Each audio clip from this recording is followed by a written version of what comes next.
A warm welcome to you. You're watching RT International with me, Nikki Aaron.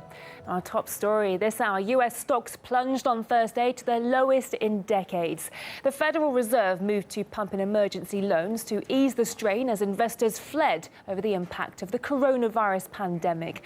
The benchmark Dow Jones Industrial Average fell 10% in a single day, marking the biggest decline since Black Monday in 1987.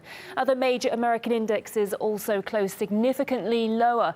Donald Trump gave a rare Oval Office address to the nation, but failed to calm investors' nerves about the economic damage COVID-19 is causing. This is not a financial crisis. This is just a temporary moment of time that we will overcome together as a nation and as a world.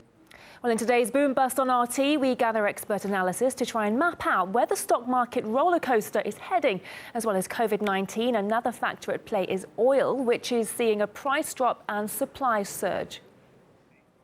This is the beginning of the greatest financial crisis in U.S. history. The financial crisis of 2008 will pale in comparison, as will the severity of this recession. This summer, when we look back at these numbers, it's going to look extremely grim.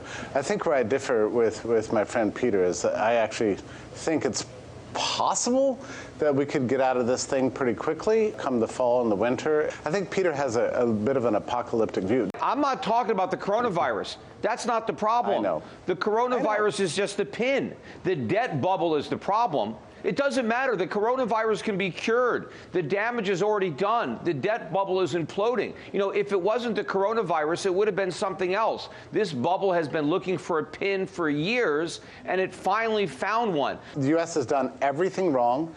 This stimulus package is utterly pointless. This is just government officials trying to make headlines and make news and do what they think they're supposed to do.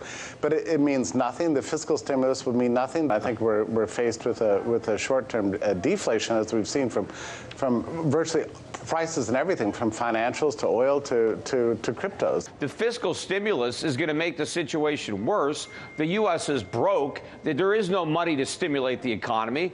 All we could do is print money. We're going to crank up the printing presses. We're effectively dropping money from helicopters. But if the coronavirus does anything, it's going to reduce the supply of goods. So after this initial decline of prices are going to go up because there's not going to be very much to buy. The supply of goods is going to go down. Meanwhile, the supply of money is going to go through the roof.